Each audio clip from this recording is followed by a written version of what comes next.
What happens if you give all that up? I mean, the pork, and you get sick and then you get a medical or something? Like when I was on the outside, I ran this hustle. I tried to act I'm like... telling you God's words, not no hustle.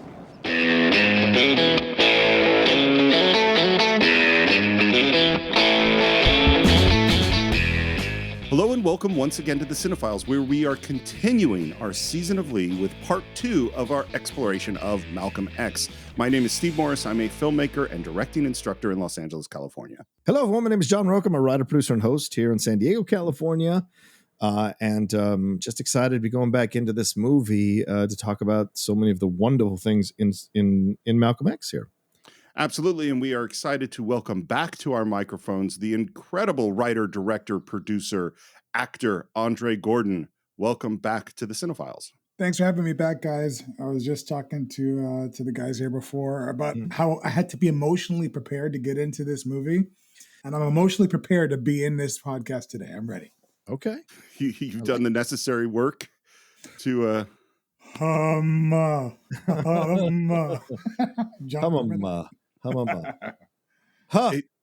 Someone should, for those listening, I believe this is one of the many actor warm-ups that we were all taught at some point in theater school.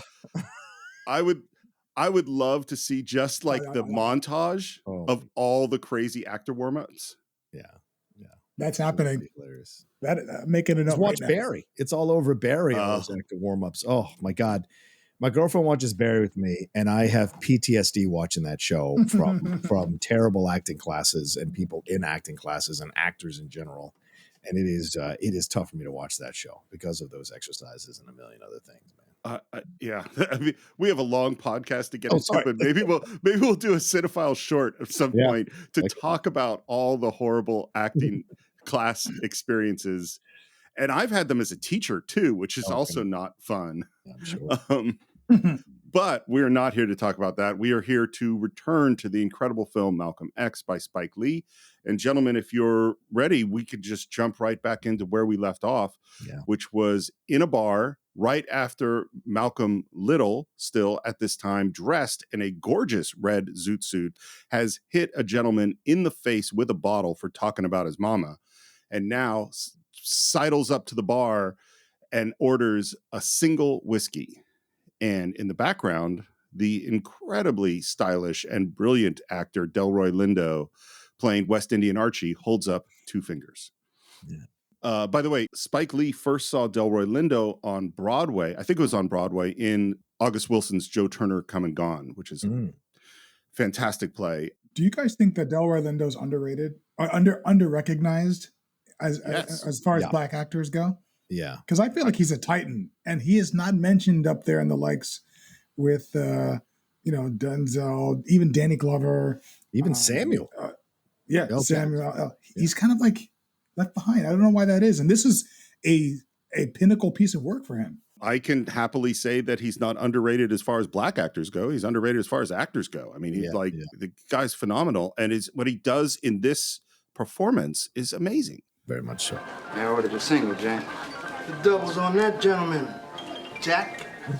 And Delroy Lindo calls him over, and he cautiously goes over. Very cautious, I would say. What they call you? Red. I don't know if he was called Red when he was in Boston or on the train, but I do know that the name Detroit Red, which was his nickname, didn't come until he had been in Harlem for a long time. And he was, in fact, the third city named Red to be in Harlem. The first was St. Louis Red, who was a guy another criminal who ended up in prison.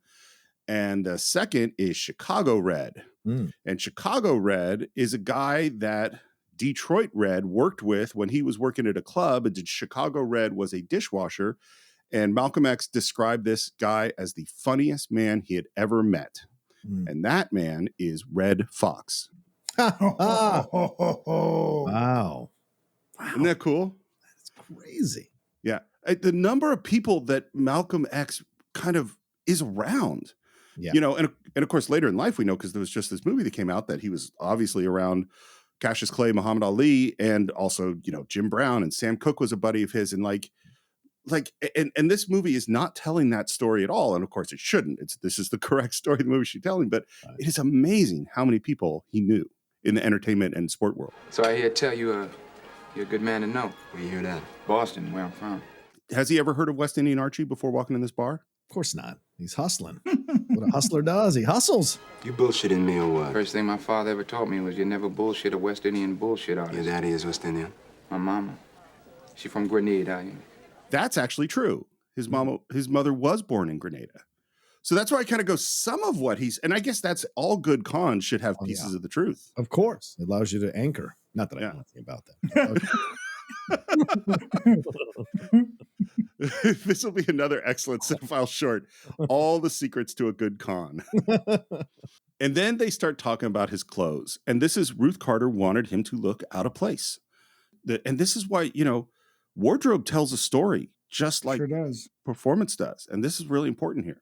And this is also the first time when he starts to write something down, because he's going to write down information about West Indian Archie, that Archie says, don't ever write anything down. File it in here. Because if the man don't have any paper, he will never have any proof. And this, of course, is something that's going to come back later on in the movie. And then this is the great moment. It's clear that West Indian Archie likes Malcolm, and he's clear that he's talking about working with him. And then Archie says, Hey boy, look me in the face. You just now conned me. I think this is where we begin to see how much power this guy has inside. You know what I mean? Mm-hmm. It's not the hitting the guy with the bottle. Yeah. That shows his willingness to violence. Yes, sir. Why? Because I want in.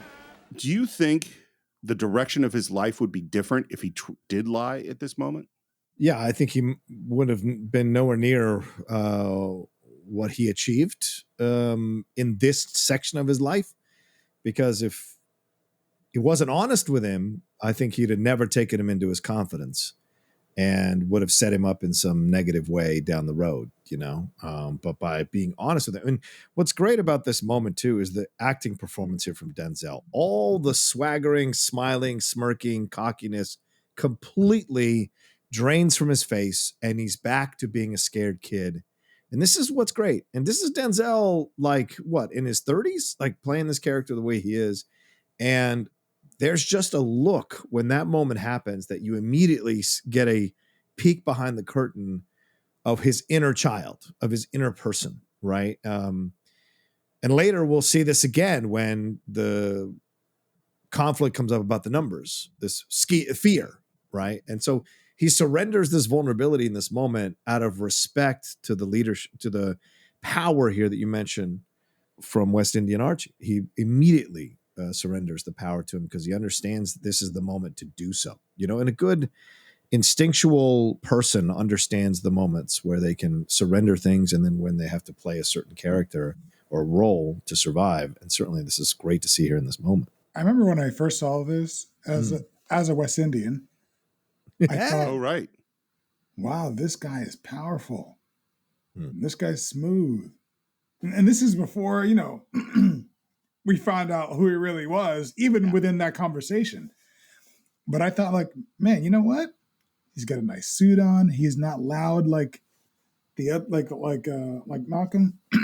And then I had some interesting feelings watching this West Indian man who is in a position of power, not even necessarily fall into the stereotype that West Indians fall into, because that's not a typical stereotype. Yeah. But of how, you can, these different Black people, right? We've seen this Grenadian woman. We've seen the little flashes of the dad. We've seen now Denzel. We're seeing this West Indian man, and it was just interesting to me to see all these different type of Black people come together in this part of the movie, and how Spike Lee was able to capture all that different type of culture that I don't necessarily think gets acknowledged as much as it should, because there are several different types of Black culture, and Spike captured all of them. I think that's a fantastic point. And and this again, it's as white guy, is none of this was on film. Nobody had put these kinds of characters, particularly not on a big budget mainstream Hollywood epic. None of these stories had ever been told in that way. You might just do, Mr. Red. Unless, of course, you have to get back to your train job. I already told that man what he can do with that train. When? Just now. It is very obvious that West Indian Archie took on Malcolm. It's almost like a father-son relationship. Mm. He dresses him now in a more conservative suit. He gives him his first gun. Yeah. I mean, that's what a father does. And it was I know my dad gave me his first gun. Ew. No, he didn't. I was gonna say. Did he say like this was my first gun? Like he gave Denzel his first gun, or he gave him his own personal first gun? I believe that he says this was my first gun. Correct. Yes. Yes. Um, But it felt like Denzel. He didn't feel like a shoot 'em up type of guy to me. Like he busted him with the bottle, and he seemed like he was scrappy with his fists. But I think it was also like a little bit of a transition into this type of power again, because there was power in being able to blow someone away, even if you shouldn't. Right.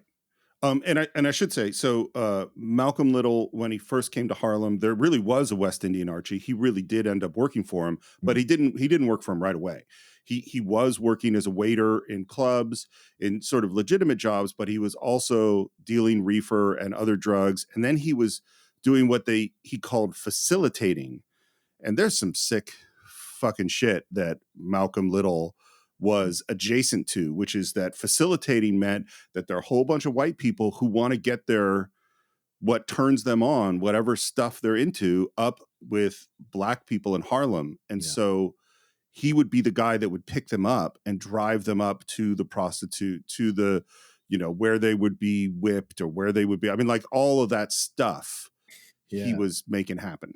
It's a tough line to walk on a biopic, right? Because you want the audience to connect to the character and care for the character. So where do you cut out the truth in order to keep the character sympathetic, and where are you honest with the character? So Spike clearly didn't want to show that. And just like in Straight Outta Compton, they didn't show them selling drugs and killing people. Like you didn't see that from the NWA guys, and some of them did. Certainly Eazy-E did.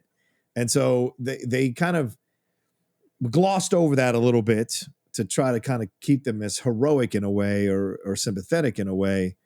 And I always kind of have hesitations with that kind of stuff, and it happens for all. Like Lawrence of Arabia, they kind of, pushed away some stuff that Lawrence did. I'm sure there's some William Wallace shit, which is Braveheart is so not a correct biopic or accurate biopic, but like there are so many biopics that just kind of push stuff away or push stuff underneath and don't want to focus on the unsavory stuff. But I always think, I guess in a movie you can't do that, but in a series, I think it's good to see it because you see the growth, you see the change of what he went through. And that happens, and I think it's important because so many people change from who they were to who they are when they finally understand and embrace what their power is, So that's probably why Spike was like, I need 3 hours, right? Yeah, right. Not 2 hours.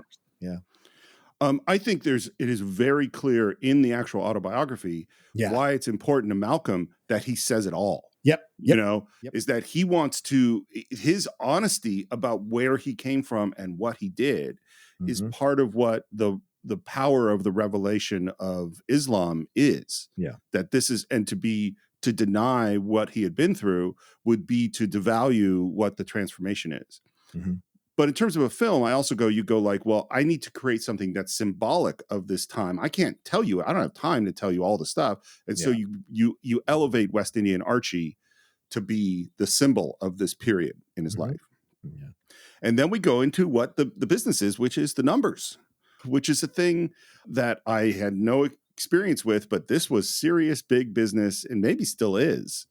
In all sorts of communities. And there's this montage of him collecting numbers. And we see whether it's a cash register or a Bible verse or, a batting average or something, all these places that people get their numbers from. 313.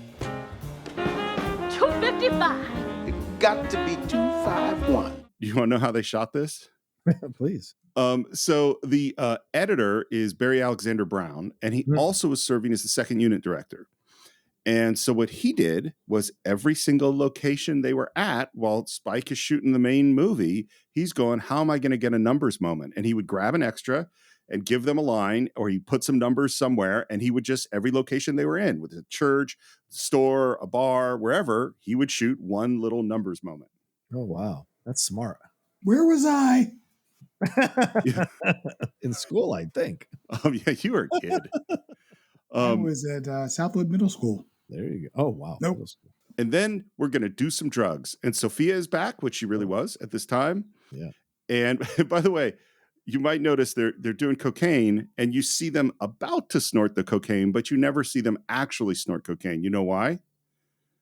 Because that is the difference between a PG-13 and an R. Wow. True.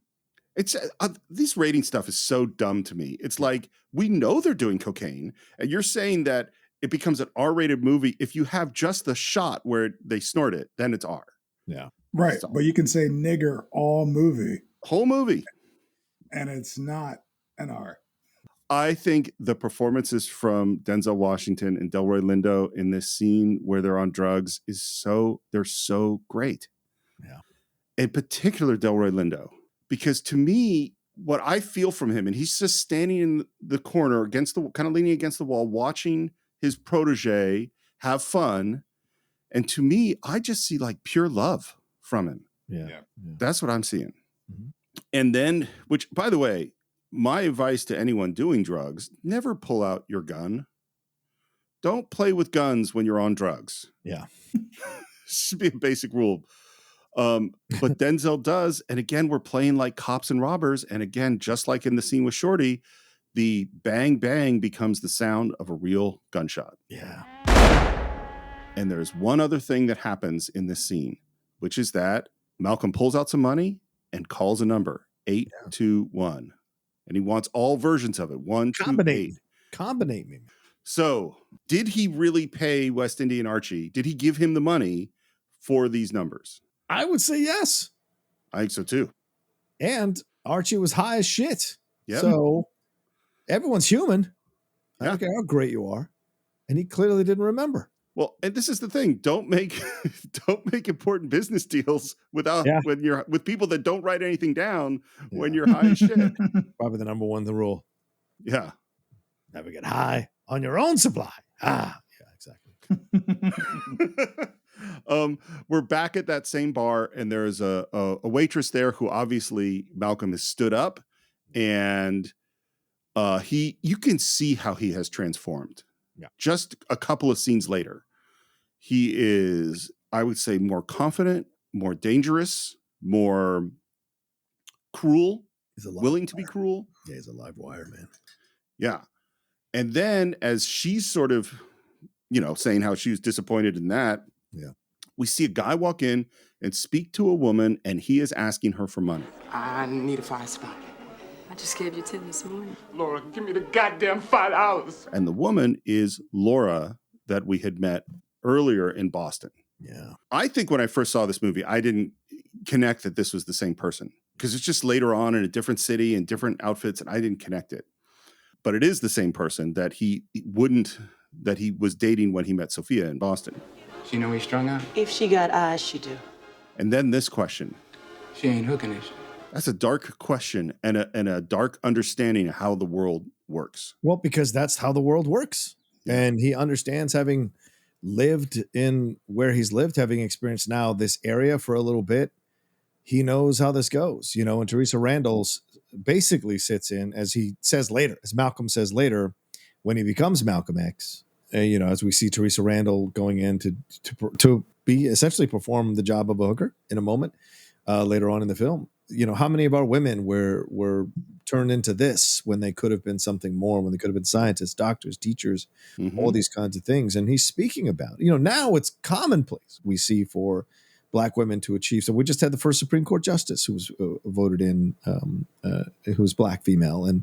But like back when Malcolm was talking about this and experiencing this in 1960s, 1950s, this is the way it was, turned out by their men, turned out because the men got, strung on shit, or they themselves needed money. And this was an option because there were not a lot of jobs that were hiring Black women to go to go work. Women, period, but certainly black women even less so. Sadly. By the way, another thing in the autobiography is Malcolm describes the process by which, and now he really wasn't a pimp. He said that was something he wasn't good at, but he certainly knew pimps, and he described the method by which they would draw in and manipulate and turn a woman to prostitution. And it's just, as you'd imagine, horrible and sad and awful. And this waitress is now kind of trying to interrogate Malcolm about this woman, and he is getting angry, and he stands up and he is about to hit her in this bar when West Indian Archie catches his wrist. And look at Denzel's face before he knows who grabbed him, because he is about to go to town on that person. Mm-hmm. And Archie pays off the waitress and sits down, and Sophia is now there. One thing I want to point out is that Denzel Washington continues to have straight red hair. Yeah. Well, straightening and dyeing someone's hair repeatedly to keep it exactly the same, which they had to do throughout the film, that's not good for anyone's hair. Mm-hmm. And Denzel's hair started to fall out at this point in the shooting. And so there's scenes where maybe he has a hat on, or there's scenes where we're not quite showing it because he started to have some real hair problems. Yeah. It's a long shoot. One thing also that I noticed about West Indian Archie that I thought was a little bit of foreshadowing, he would look in disdain at Denzel and his evil white woman. When they were doing drugs, when he was feeding her the drugs. The look on his face, I know there was like the contrast of looking at him with love and then looking at him like, he did not seem happy about those two. And he wasn't in The Nation, but I thought it was a little foreshadowing. Yeah. I think West Indian Archie's criminal, but I think there is a purity to him. Do you know what I mean? There's an honor, it's the honor thing. And well, the other thing I'll say too, there's a difference between running the numbers which is essentially running a casino in a way, and being a pimp or a drug dealer or a murderer or a thief. Right. Right. I actually don't think there's anything dishonorable about running a casino if it's an honest casino and everyone knows the rules and you pay out when you're supposed to. Except for the fact that you get murdered if you think that you are. Well, that's the other side of it. Well, and this is about what's about to happen, because that number 821 came in, and West Indian Archie, Red says he owes him 6 big ones, $600. What? 821, it hit, didn't it? You didn't have 821. And we have set up that Archie never forgets a number. Yep. And the turn in the relationship from fatherly figure that stopped him from hitting this waitress, to having his memory questioned, his reputation questioned, is instant. Yeah. And he pays him off. And it's funny too, because you can see Red try to walk it back. He does when West Indian reacts the way he does. He's like, "Oh, let me buy you a drink. What you drinking, man? And I'll drink a piece with you, man." And so it's just like a really strong reaction that he's essentially cutting him off. And because West Indian Archie is saying, "I did all of this for you. I set you up. I got you a new suit. I gave you my gun. I let you do the drive. Like I gave you a life. I gave you a living. And you're going to call me out about a number in a way that is dismissive, as opposed to maybe letting it go, and kind of like he'll pay you when he's ready to pay you, or something else, just kind of letting it go. But bringing it up in this way, in a kind of dismissive way or condescending way, I think is what was the problem, And see, I thought he walked it back, quote unquote, only after he got the money. Once West Indian Archie put the money on the table, he started to walk it back. And I didn't think that he was really giving him a break. It felt like he was like, "Okay, cool, I got my money. Hey, let's all be friends again." But I didn't feel like he was like, no, take the money. Which he didn't say. Yeah. No, you keep it. He said, "What do you drink? What are you tasting tonight?" Yeah, I'm buying.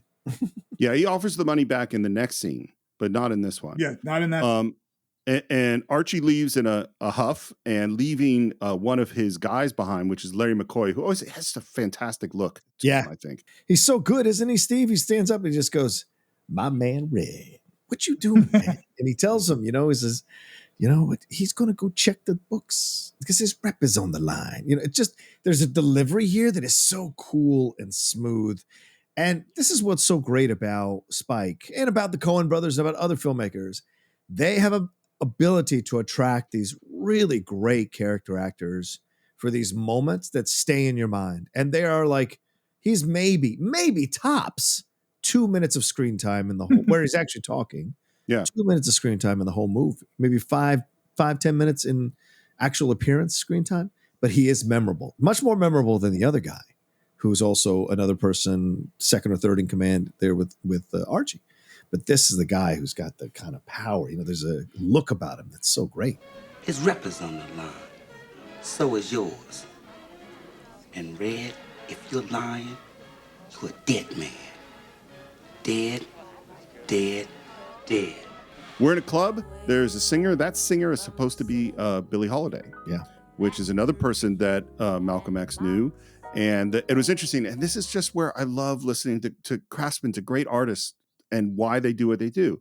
The costume has these sleeves. It's like a sleeveless dress, but then she has like fabric going up her arms, and that is to cover up the track marks because Billie Holiday's a heroin addict. Right. And I think that's Mickey Howard, I think is the singer's name. She was kind of on the fringes of the R&B scene at the time. So Spike giving her a little showcase here was nice. Yeah. And the guy playing trumpet in this scene is Terrence Blanchard, is the composer for the film. Oh, wow. That's yeah. And we got Malcolm in a tux with Sophia sitting up front in the club, and a hand comes on his shoulder, and we hear Archie say, "Didn't I tell you never sit with your back to no door?" Which I started doing based on that, by the way. Seeing that, I swear, to this day, I do the same thing. I won't do it. I do too, but it wasn't this movie. I don't know what it was, but Karen will say, like, you probably want that seat, right? And I'm like, yes. I just like to see the room. I like to know what's going on. Sure. You know, John, you mentioned before, like, how incredible Denzel's performance is as you see the inexperience come out. This is another scene. And this is the thing. It's not a newsflash, but this is a tour de force performance. Oh, yeah. And I put it up against any performance in any epic, including Peter O'Toole in Lawrence of Arabia. Yeah. I put it up, you know what one I put it up with too, in a weird way, is Orson in Citizen Kane. Because the changes that this character goes through, the emotional range he has to show, you know, anger, rage, fear, total despair, sadness, being contrite, being a leader, all the things that Denzel does is like off the charts incredible. Yeah. And in this scene, the fear, when he essentially realizes, I'm going to die. So it's you and me, huh, Pops? That's right, my friend. You know I'll give you back the $600. I don't want your money. You know I'm wearing, Archie. There's 3 guns on you, so you take your chances, my friend. And the thing that sells it for me, and this is all Denzel, according to Spike, this was just something he did, not being able to light that lighter. So good. It's so good. The little things. And they start marching him out. And in the hallway, he pushes like one of the waitresses in the way, knocks down a ash can or something through the bathroom, out through the window. It almost feels like he had an escape route planned. Yeah, like he maybe, and wouldn't be surprised. Malcolm was smart like that.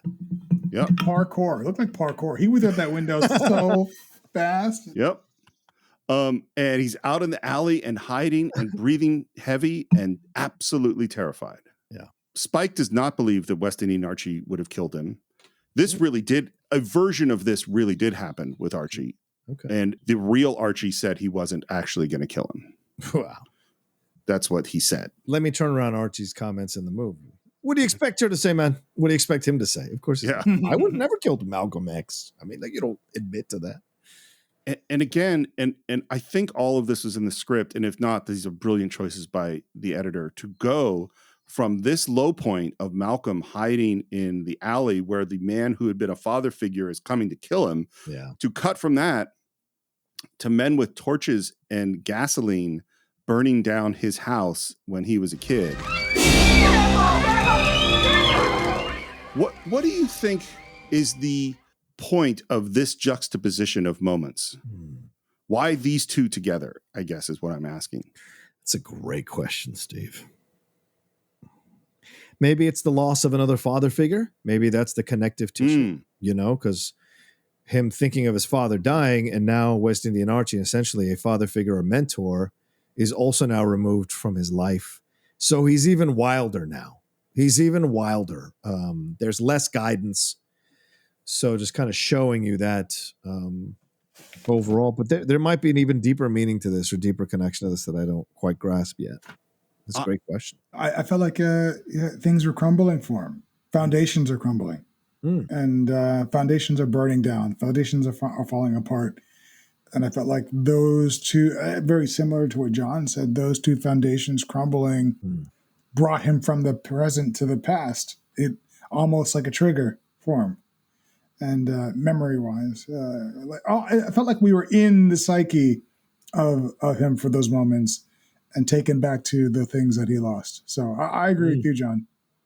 Yeah. I think that explanation is fantastic, and it isn't what I was thinking. Right. And what I love about what both of you are saying is that it's his character moment, the loss of the father, the everything coming apart, the loss of everything he has, and that is absolutely perfectly correct. And what I was thinking about is the contrast between what brought Malcolm to this point with West Indian and Archie, and what brought his father to the point with the Klan. And that one is a guy running numbers and working with criminals, and the other is a man standing up for his family and his rights. And that they both lead to these terrible places, but that Dad's life, he had a purpose, an honorable purpose, and Malcolm's life at this moment does not. Yeah.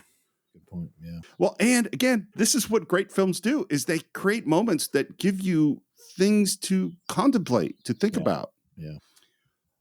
This scene is terrifying, to say the least. I mean, I can't imagine waking up in the middle of the night to my house being attacked and my children under threat, like this. I thought this was supposed to be a free country. Red, we warned you about all that garbage preaching, stirring up the good niggers I here. ain't a boy. Next I'm a time man. You a dead nigger. And a real man don't hide behind no bed sheets. You take these here bullets for them sheets. And he opens fire on them as they ride away. But he wasn't trying to kill them. No. As his wife points out. And one of the moments in this scene is they call him boy. And then he yells, I'm a man! The I'm a man, just calling out into the night. Yeah. Yeah. That is powerful. So many stories of this too, this is just one story, one example of this kind of stuff that went on in our country's history that people want to sweep away and push under the carpet. And the only way we heal is to accept it, just like in South Africa. Accept it, talk about it, speak about it openly, forgive, and move on. Not hide it, Yep. I also think about what both of you had said when we talked about how the teacher talked to Malcolm, is that it was so obvious to him, this is just what the world is. He didn't know what he was saying was horrible. Yeah. The use of the term boy for African-American men, that a 20-year-old punk kid could call a 60-year-old man boy, and that was just accepted, is, I don't have words for it, I mean, that's why Chris Rock's bit about how, you think that the very happy older black guy is like the nicest person in the world.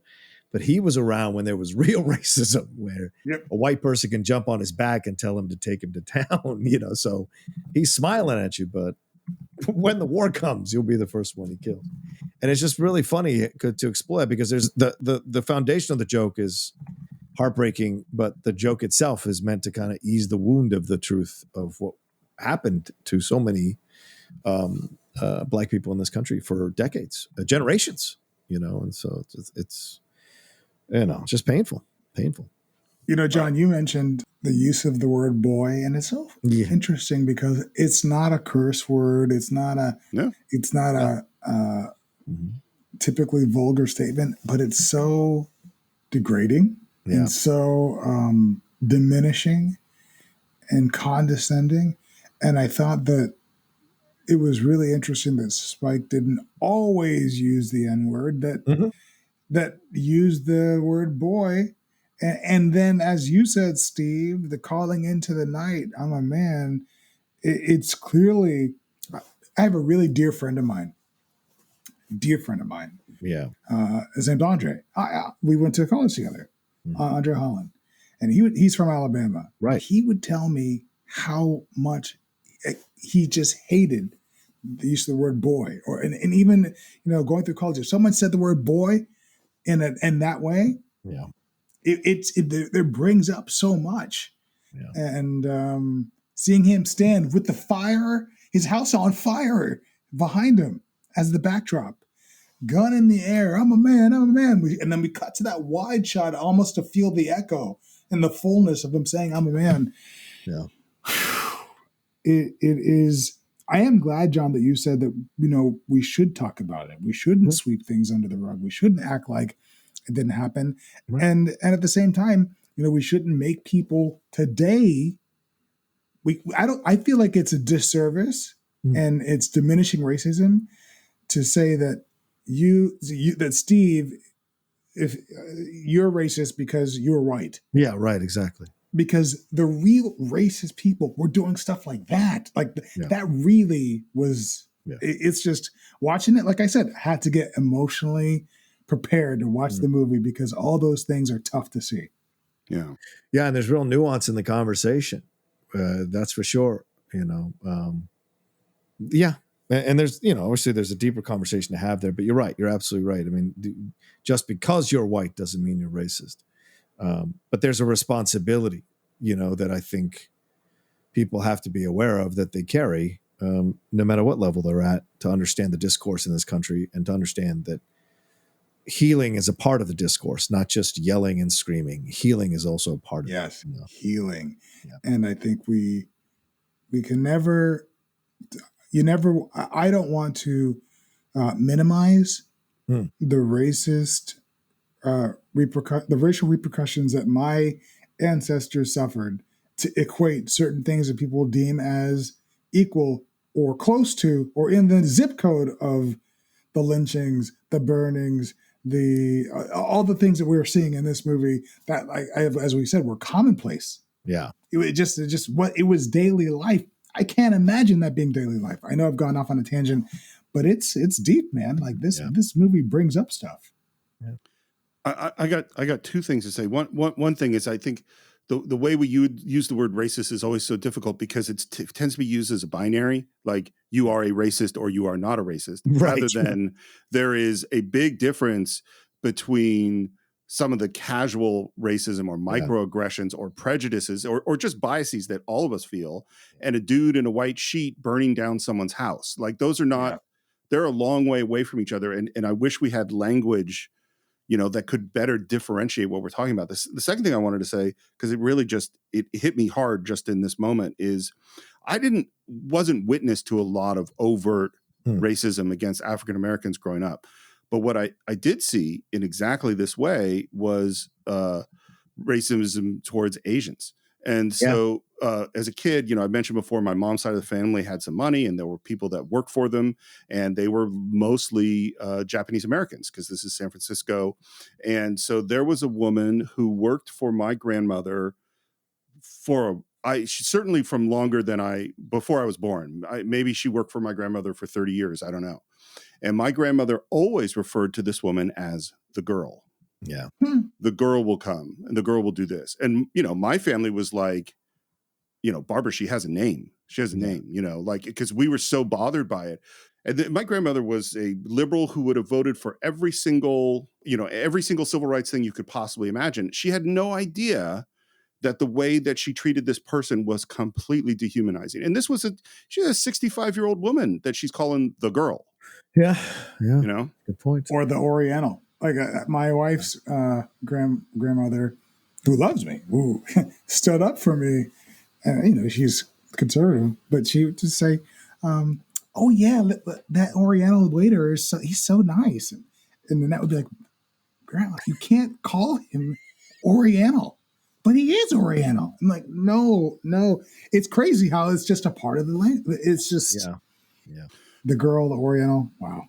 Well, and this is also why, and I know we're on a digression, but I feel like it's an important digression. I think Barack Obama's speech about race in the 2008 election regards to Reverend Wright, his minister, is one of the most nuanced and beautiful, because he talks about that his white grandmother who loved him used the N-word. Yeah. And he loved her. And he's like, this is not simple. This is complicated. It's one of the great speeches of all time, in my opinion. I agree. So we've also, in this long conversation, steered away from another absolutely brutal cut, which is we go from him yelling, "I'm a man," back to him screaming on those train tracks in the moment of his death.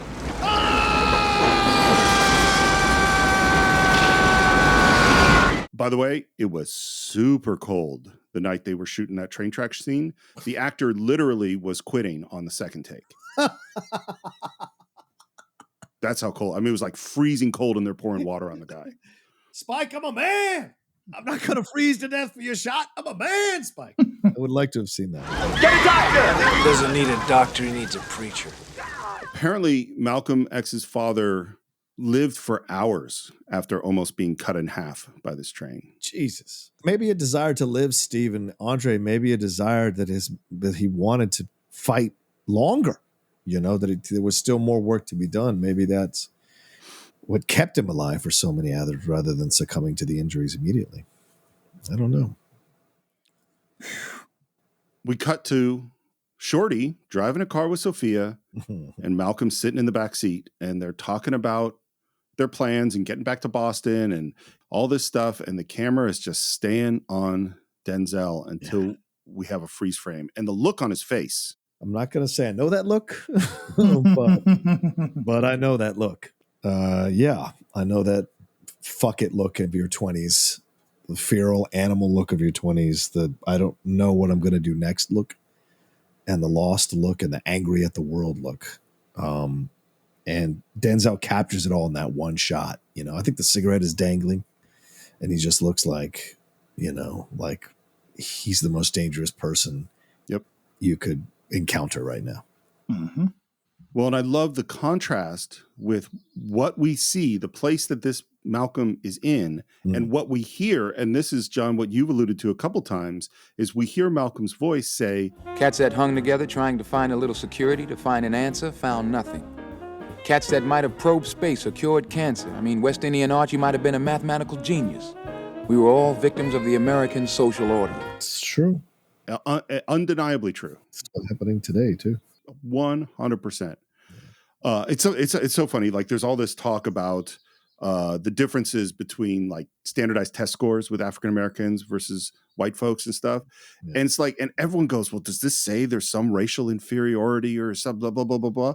And it's like, look, if you give one school half the money that you give another school, and you have, this one has old books and this one has new books and this one has crowded classrooms, what do you expect you're going to see? Yeah. Like, the causes are so obvious for these things. Yeah. And yet we want to look at everything but those causes. Systematic. This is what the term that people hate so much of systemic racism. It's not saying that the teacher at one school is a racist and the teacher at another school isn't or something. It's saying the system is set up so that one group can advance more easily than another group. Yeah. Let's do some robberies. Okay. Now we got a bit of a gang. It's Shorty, it's Sophia, and Sophia's friend Peg, which is Debbie Mazar. Yeah. Who's seeing lots of stuff later on. And now we need a fourth person. We need Rudy. And who we get? Yeah, we saw him as Smiley in Do the Right Thing. Malcolm. How ironic. Yeah. So Roger Smith shows up, and his opening line, I'm just going to play it, which is, "I'm half wop, I'm half nigga, I'm not afraid of nobody." Yeah, right. And right away, Malcolm sees this as a threat. I tell you what we do, Rudy. Well, I'm a fair man. And I like big-head niggas like you. We'll flip for it. And of course, we all think he's going to flip a coin. Takes out his revolver, pulls out the bullets one by one. Perfect shot, by the way, of the bullets in the foreground and him in the background. Yeah. Then, and a lot of this, by the way, is Denzel improvising. A lot of this. No surprise. Like putting the bullet in the mouth and licking it. Oh.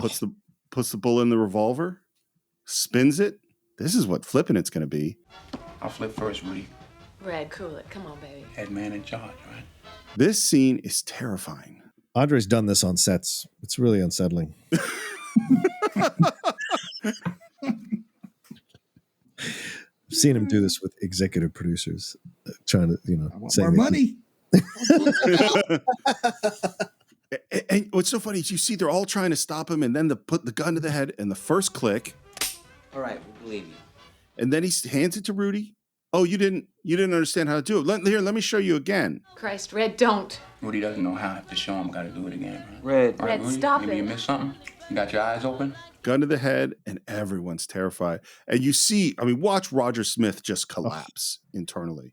I love Spike's wild lines the whole time while he's doing it. They're all shot, but you hear Spike going, "That's really stupid, man. Oh, stop it, man." Just the whole time. And remember, this is the guy that schooled Malcolm, taught him how to walk, taught him how to conk his hair, taught him to wear the zoot suit. Malcolm has now gone to a whole nother level, and Shorty is along for the ride. And it's crazy. It's crazy. And this really is all Shorty, by the way. We talked about that not everything, the West Indian Archie kind of became a symbol for a bunch of other stuff. No, he really did meet Shorty when he was 16. Shorty did get him his first conch. Shorty was working as a saxophone player. Shorty was part of this gang that was robbing houses. That's all totally true. You want to do it? So dumb, Red. Nah, you don't, do you? I'll help you. Gun to the head, gun to the nose. It's a terrifying scene. And then he said, after Rudy has fully given up, he says, Rudy, don't you ever try and cross someone who ain't afraid to die. You hear me? And what's so interesting about this scene is terrifying, it's crazy. And you also, I think this is where you actually start to see the power that this guy has. Yeah, that Malcolm can hold. Yeah. But also Sophia is like super turned on. So you understand that it's always been the power dynamic, and that she's maybe always sensed that there's something in him that has this kind of power, which is why she was drawn to him for so long, Can I tell you though? I thought that when he said that, someone who's not afraid to die, I was like, this has got to be a con, because we just saw him terrified to die, run and jump through a window to avoid dying. And then it turned out, not that I'm this brilliant guy, but I was like, wait a second. He was just so scared to die that it didn't quite click, but then it became clear. Well, and then, here's the thing. We're going to see in the next scene, because Shorty's going to go, come on, what happened to the bullet? And he pulls out the bullet that he had pocketed, palmed, and is laughing. Here's my question. Sophia, who in the previous scene was so turned on, does she know he palmed the bullet? Oh, I don't know. No, I don't think she does. I don't think she does. Yeah. I think it is his willing to face death that is part of the turn on. Yeah. Oh, so in the next scene, we're going to go do some robberies, and they're robbing this guy that I guess Rudy had worked for. And we see them kind of taking off their shoes as they go into the house. So by the way, they movies shoot long hours, and directors are frequently working well beyond the hours that everyone else on the crew is working, because they're watching dailies or they're doing. And Andre's going, yes. But the other person, one of the other people who's working so many long hours is cinematographers. Cinematographers never, ever stop working. Yeah. And Ernest Dickerson, the night before they shoot this, his first son was born. Oh nice. So he was up all night in the hospital. Really? Ooh. And then came to set, and apparently he fell asleep in the middle of the take. And the thing is that when Spike was on camera, the second director was Ernest Dickerson, right, because he was the one who had to be able to say it was good. And he was just like, and Spike comes up after the take. He's like, well, how was that? And totally lying. He's like, oh, it's great. It's great. Fantastic. Really good. Best thing you've ever shot. My first daughter was born while shooting, and my second daughter was born while I was in the voiceover booth. So I was just remembering actually like how tired I was when you said that. So they robbed the house. And by the way, the moment of pulling the ring off the sleeping guy's finger. Oh, so good. It's like, dude, leave it. Leave the ring. Yeah. We're back getting another conch, and you see the contrast between Malcolm getting his first conch and this guy who's like rock solid. Yeah. His ability to deal with the pain. And then what we're in is the camera's on them, and then the camera does a full 360 looking around the room, seeing all the stolen goods. Yeah. Andre, can you picture what's happening on set if you have to do a full 360 camera move? Golly. the complication, the level of complexity, and just the sheer effort is so high. There's a lot of brain power. I think people don't understand. They think, oh, you just call action and cut when you're directing a movie.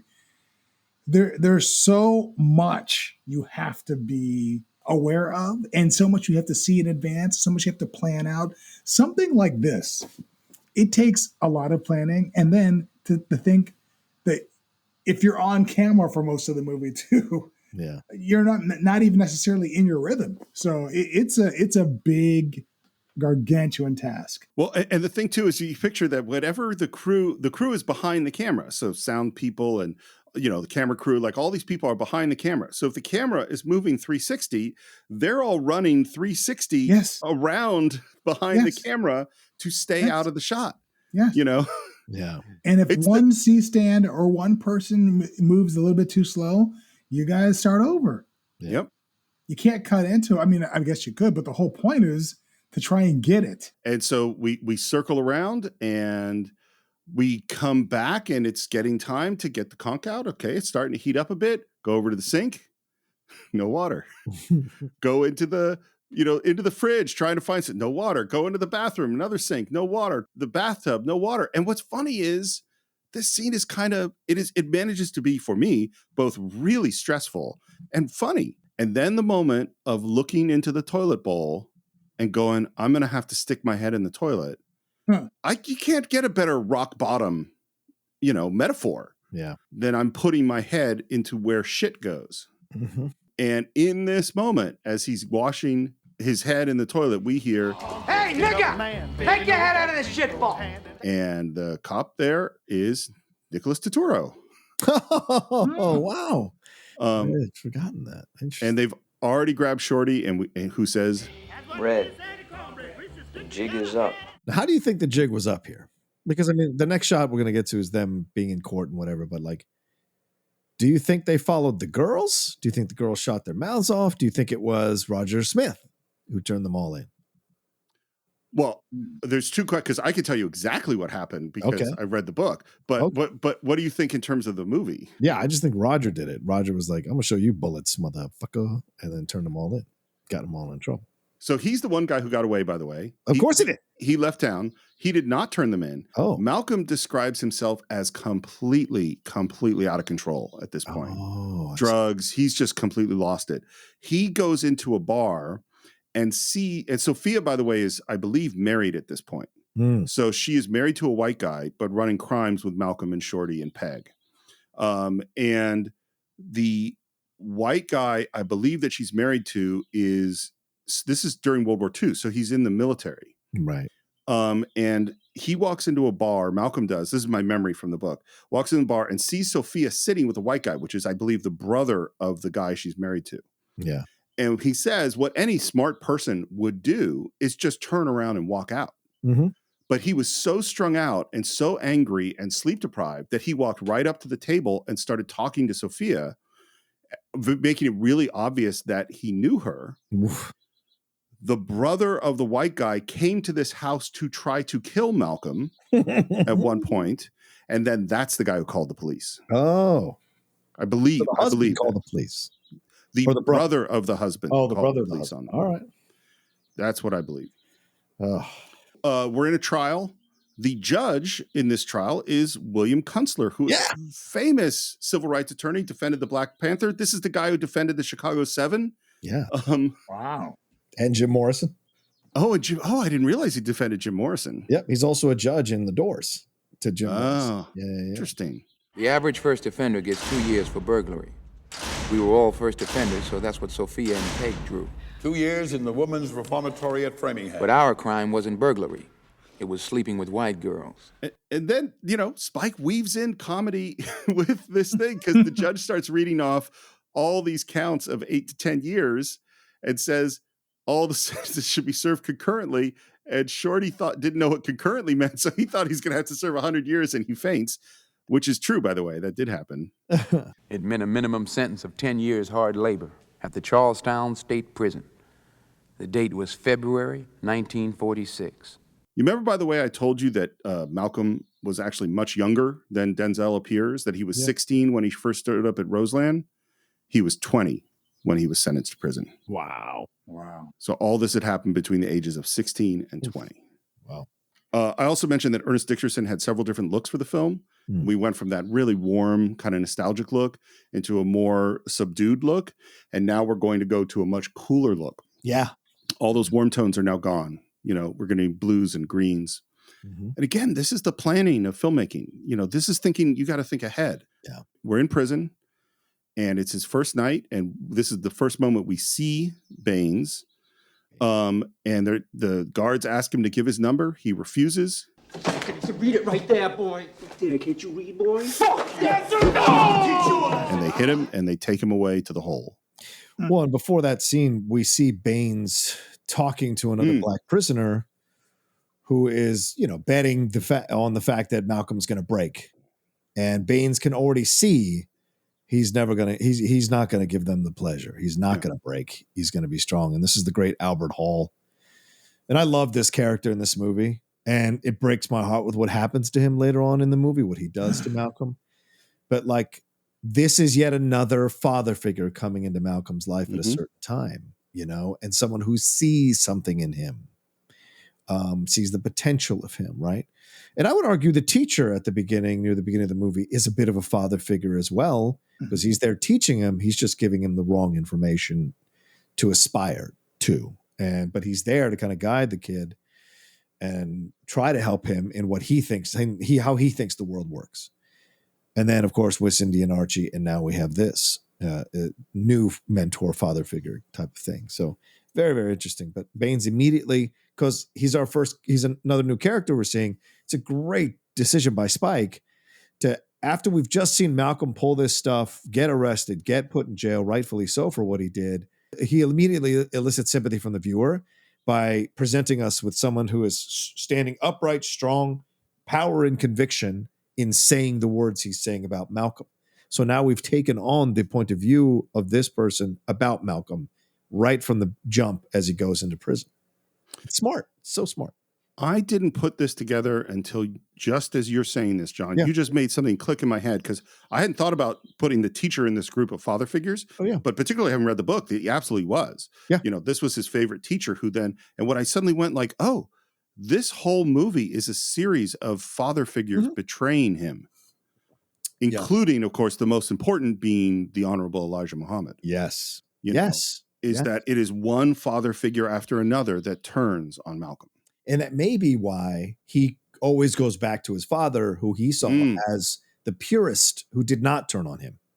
Yes. So who died for him. Basically. Yeah, who died for him. Yes.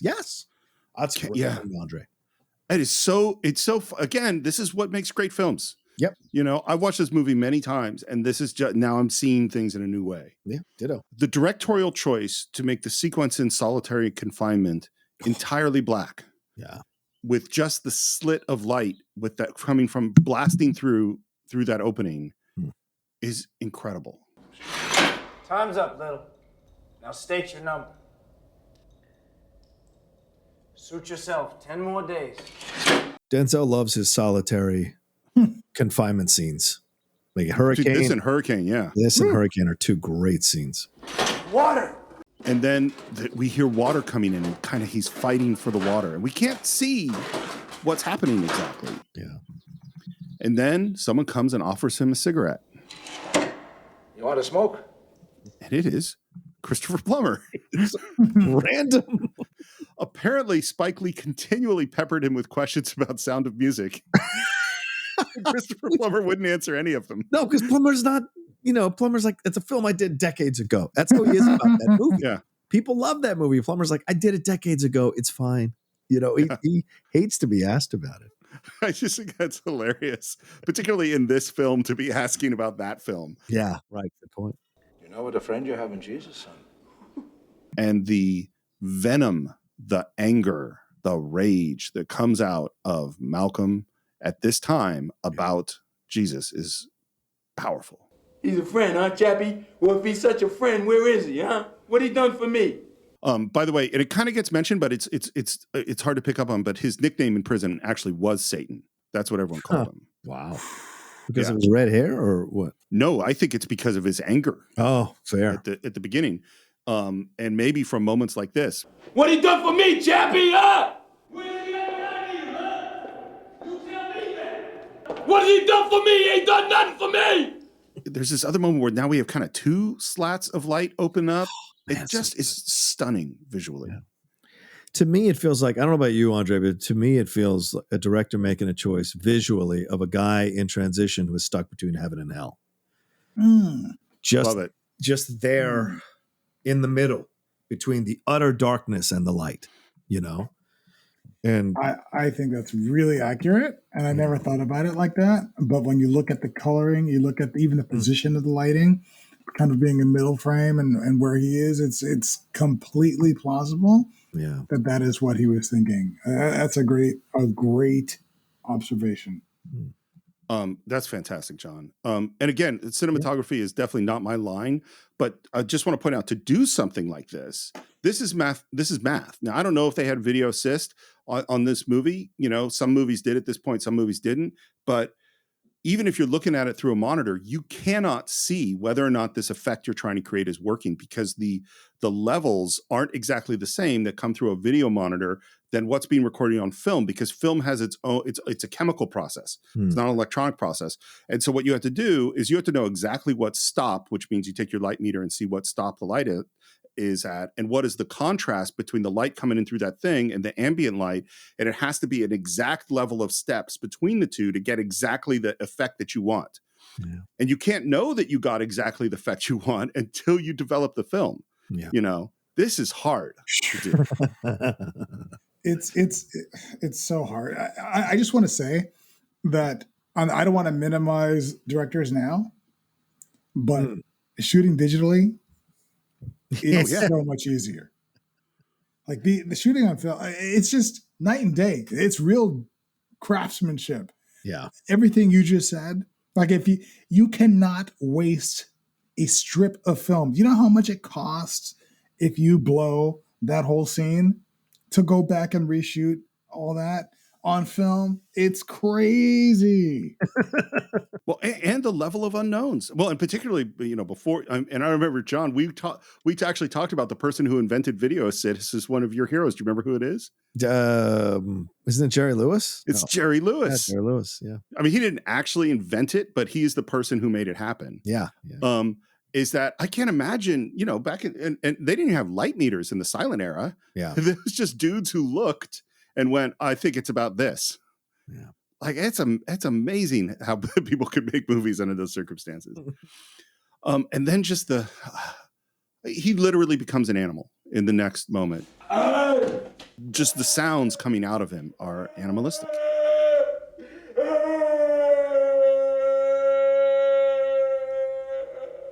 The vocal choice that he made not to go full voice, but not to go complete whisper, to cough, like just the little cough that he had. You know, I don't believe that Spike was like, make sure you cough here. Like, I think Denzel came up with that. You know, those little details are just mind blowing. The door opens. He's on the floor. They ask his number. He says his number. They take him out. He is now out of solitary. He's in the shower. He's got the conch in his hair. And now, and John, you mentioned we met him before. Up comes Baines, Albert Hall. And I think his performance is incredible. I think the sequence is incredible. And you remember when I told you that I felt this movie was really accurate in terms of its depiction of Malcolm's life, but there was one thing they changed that I half love and half don't. Okay. And that is, there is no Baines. Yeah, there's no Baines. He's an amalgamation of a number of people. Yeah. Yeah. Does not exist. There was a guy he met named Bimby in his first prison, and Bimby, who was not a Muslim, but was an educated person and had a lot of power, definitely turned him towards studying, not towards studying Islam, but studying. The way he actually got involved in the Nation of Islam is because two of his brothers had joined the nation before him, and they started writing letters to him in prison and visiting him in prison. That's how he got involved with the Nation of Islam. Yeah, but you don't present that an hour and 15 minutes into the movie because you haven't made these brothers come to life in any way, shape, or form before then. So it wouldn't have made sense. So I understood why Spike because I remember reading this years ago that Baines wasn't real.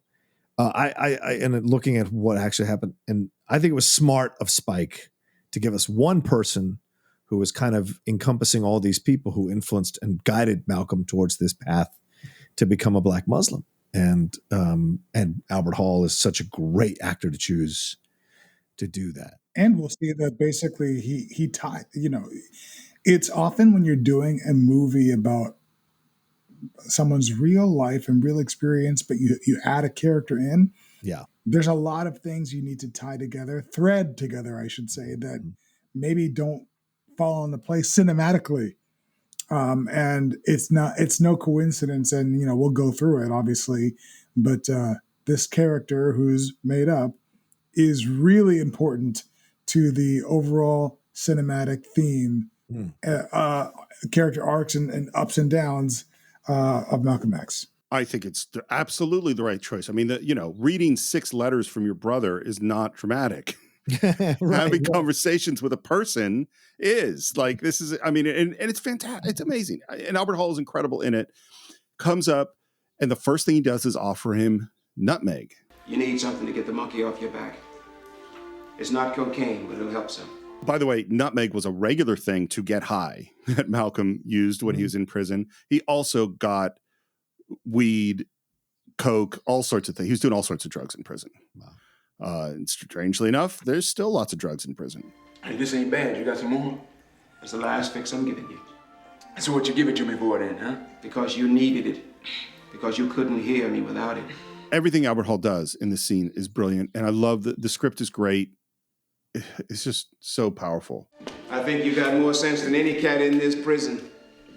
Why the hell don't you use it?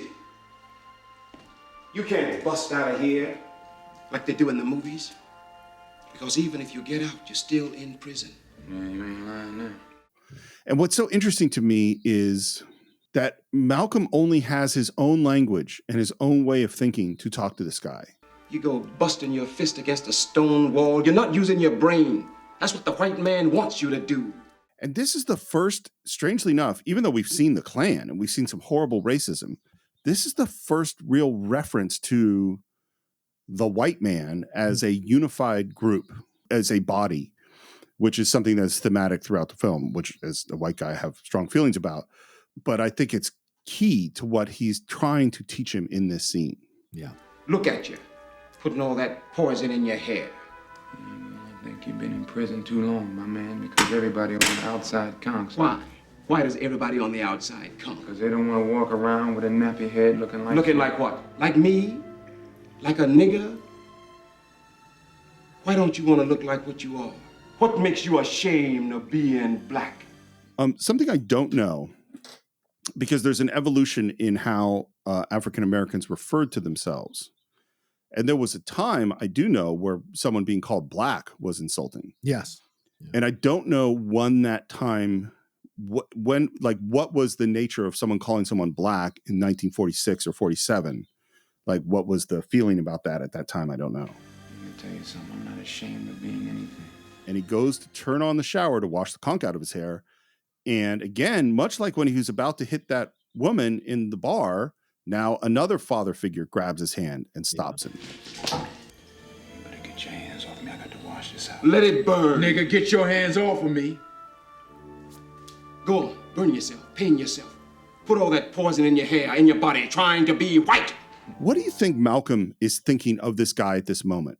How much has it affected him, I guess is my question. I think that this is the first time we see Malcolm start to consider his blackness in a way that is different from how he's viewed it up until this point in his life. I think up until this point in his life, it's been viewed as something he's had to deal with on how the white people have treated him. Yeah. But this is the first time I feel like it's been positioned as, how do you feel about you being black? Not to how white people feel about you being black. Yeah. It's facing his perceived self-hatred and self-loathing. Yeah. And I think that he, even though he's brushing him off, I think he's really thinking about, I think this starts turning the pages for him on this book of transformation. Are you just another one of those cats strutting down the avenue in your clown suit with all that meth on you, looking like a monkey? The white man sees you and laughs. He laughs because he knows you ain't white. Man, who are you? No, the question is, who are you? He is preaching this idea that you have been made to feel ashamed of who you are. And remember, this is what, the 50s, 40s, late 40s, 50s. This is also something that becomes very powerful in the 1970s as well, across the entire Black experience and the conversations that are happening amongst a lot of films that are coming out in the 1970s, Black films, the discourse that's happening, you know, the Black Panthers, all of that kind of opening the door. You know, even Tupac had a song about, you know, Marvin Gaye used to, who was it? Marvin Gaye used to me, he had me feeling like black was the thing to be. I think that's Tupac, I think, Tupac, who sings about that, this idea of wanting to find pride in being Black because the society has many, many examples to show you how you should be ashamed of being Black or a person of color, you know, more overtly Black, because that seems to be the top two groups in the battle here. But people of color are made to feel inferior constantly in a white-dominated society because of, whether intentionally or unintentionally, because of media, because of presentation, because of how their poorer areas of the world are covered, you know, all these kinds of things. They say inner city, and you know what that means. That means people of color. It doesn't mean white people, even though they do live in inner cities as well. They don't go into the trailer park areas. They don't say shit like that. You know, they don't say shit like, it's always inner city. That's the buzzword. When there are plenty of poor white areas in this country that they never reference or speak about in the same kind of terminology or frequency that they do inner cities. And so it's those kinds of things that you see that it's both subconscious and conscious. That's an effort to keep you feeling ashamed of being a person of color. And certainly I went through a few years of that because I was made to feel ashamed of being, I allowed myself to feel ashamed about being Latino and wanted to be more white in my late teens and in my early 20s, you know, and that's where I didn't want to speak Spanish. I didn't want my parents to speak Spanish around me in public places. It was a really weird time. And then eventually you understand you have your own kind of coming out party about it. And watching this film really solidified that, you know, and it's great what's happening the back and forth with them here about this. And Spike is entertaining you and educating you at the same time. I imagine there are a lot of people who watch this movie at a young age who maybe were like made aware by the back and forth between Baines and Malcolm that this is a thought process they never had about their own color, about their own existence in this world. I think you make a really great point. And the thing to me is, I think it's really important to acknowledge that you don't have to agree with everything that is said in a film. Yes. To benefit from the conversation and to learn from it. Yeah. You can learn from things that you disagree with. Yeah. I don't agree that all white people are devils. Right. You know? Right. Yes. And in fact, I will make this disclaimer at this time. Like, I will say that anytime you put a group of people and you make a judgment about them as a whole is wrong. And I don't mean just that it's morally wrong. I mean that it is incorrect. Yeah. People, there is no such thing. And I can tell you, and I hope that everyone listening will believe me, if there is some grand conspiracy of white people that all of us know that we're trying to keep the Black man down, nobody told me about it. Like, I have not been informed about this. Yeah. Like those, you know, like there are terrible, terrible acts of, you know, racism throughout the world, but it is not all white people are not the same, you know? Just like all Black people aren't the same. Yeah. I'm so glad you say that because I've never felt that way, but I catch flack for not feeling that way. I catch, you know, maybe John may, what's that? Yeah. But essentially, because, you know, like we said, this is a political film. Yeah. There is the generalization that all liberals are one way and all conservatives are one way. We've said, I've even heard on this episode, you know, we talk about conservatives think how liberals think, and I think that it's not all the same. And I even said like, oh, white people doing this and racism, racist. It's not all the same. And I think we should really work on not generalizing people into these categories, starting with us, not just us, but starting with the sensible people to lay the groundwork for the nonsensible people, because it's dangerous to generalize and it becomes a habit. And I think generalization has been weaponized nowadays. Oh, yes. Yeah. Well said. Yeah. Can I share with you what I was a very illuminating conversation I had with my 10-year-old son yesterday? and just because I've been thinking about it is that I made some joke about, because his birthday's coming up in a few months. And I said, oh, what do you want? You want a new car? Because I was just making up ridiculous things that he might get for his 11th birthday. And I said, do you want a pony? And he said, Dad, why is it always that girls want ponies? Why is that in every story and every cartoon? Why is it always girls want ponies? Not all that's sexist, my 10-year-old son says. Wow. Well, he's been raised in this, in a very kind of open-minded sort of world. And I kind of went, you're right. And but I said, but I bet if you walked around and asked a lot of the girls in your class, there would be more girls in your class that were into horses and ponies than weren't. And so what we started talking about was like, there are things that we can say, like, is there more roughhousing among boys than there is of girls? Yes. Does that mean all boys want a roughhouse or all girls don't want a roughhouse? No. Right. It's the difference between saying, yeah, there's some stuff we can say about different cultures, but those are generalizations. Yeah. They do not mean that everyone within that culture is going to reflect that thing, nor should they, and that's a nuanced way to have a conversation. Like that is, I think, if that makes sense. I'm not, because I agree with you. We absolutely, generalization has been weaponized. Yeah. But there are some things that, like John, you've said things about Latinos and Latino culture. I've said things about Jews and Jewish culture, and not all Latinos do exactly the things that you described. Not all Jews are, fit the description that I described, but they're generalizations that to some degree fit. Does that make sense? Am I saying that well? No, I agree. Now, that's part of what I'm saying too, is that some of the things are true, but they're not bad. But I think because some of these things are true and it involves more than one or two people, we suddenly think that it's a generalization that is a negative thing. I think there are cultural similarities amongst people within a culture that we can point to and observe and say, this is true most of the time. But doing that does not make me racist or sexist. It just makes me observant. You are lost in the darkness. But Elijah Muhammad has come to bring you into the light. Elijah Muhammad can get you out of prison. Out of the prison of your mind. But maybe all you want is another fix. You'd say we're about in Act 2 now? Yeah.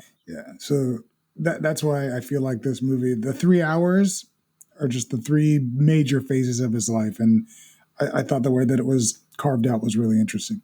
Yeah. I'm always curious to look at time when I'm in a movie. Him being sentenced to prison is almost to the second 1 hour into the film. Yeah. So we're in the metal shop. This was shot in a real prison. And we see Baines having a conversation, a very open conversation. And we see not only his power with these other people around him, but we see that he has no problem, no fear talking to the guards. And more importantly, Malcolm sees this. And by the way, this is very much what Bimby, the not Muslim guy that Malcolm admired, was like. You the only cat in this prison I done seen act the way you do. You ain't even afraid of talking like that in front of them guards or nothing. What's he gonna do to me he hasn't done already? And Malcolm again is going like, this is some sort of a game. I want to understand your game, because that's what he's needed to do throughout his life up to this point. Figure out what the game is. Yeah, I know you got an angle some kind of way. Don't con me. Don't con me and don't try. So we're out in the prison courtyard, and this, of course, was shot in a real prison courtyard. And this is where we start to hear about the rules. Because the first thing a black man must have is respect for himself. Respect his body and his mind. Quit taking the white man's poisons into his body. His cigarettes, his dope, his liquor, his white woman, his pork. Pork? Yes, Andre? The white women, I can give up the pork and everything, but come on, Allah. You and Shorty, man. Shorty can't give up the white women either. Well, and you remember I said that thing about that his mom said you shouldn't eat pork. So this connects with him. All right, good point. From there. Your mama was right. That pig is a filthy beast. Part rat, part cat, and the rest is dog. I don't know, man. That bacon is good. I always find it funny that what society says, whoa, you can't do that, and what's so interesting about the scene is that Malcolm is still kind of going, this is some kind of con, because he's like, okay, so am I going to get out on a medical if I do all that? Like when I was on the outside, I ran this hustle. I tried to act I'm like... telling you God's words, not no hustle. One of the most quotable lines from the movie, I say it all the time, like in my head or like just sometimes to people. I love it. I'm telling you God's words, not no hustle. It's a strong thing. I love that line. What do you think it means? What is it? Why does it sit with you so powerfully? I think it indicates a lot of things, right? We are so cynical in our world, and rightly so, because so many things we've believed in have lied to us, have let us down, have screwed us over for their own benefits, whether it's country, person, family, friend, significant other.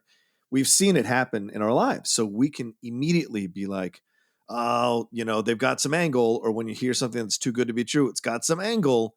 So he's saying, I'm telling you something that's the unvarnished truth, which of course is tragic when later, he turns on him.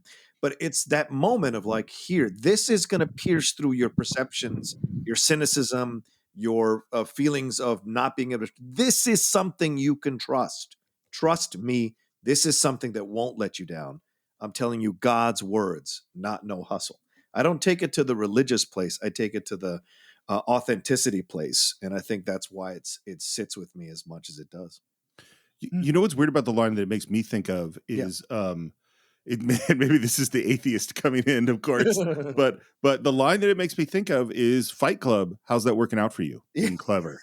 How's that working because Malcolm's always looking for an angle. Yes. He's looking for a smart, and an angle means doing a thing to get something that you didn't quite deserve. You know what I mean?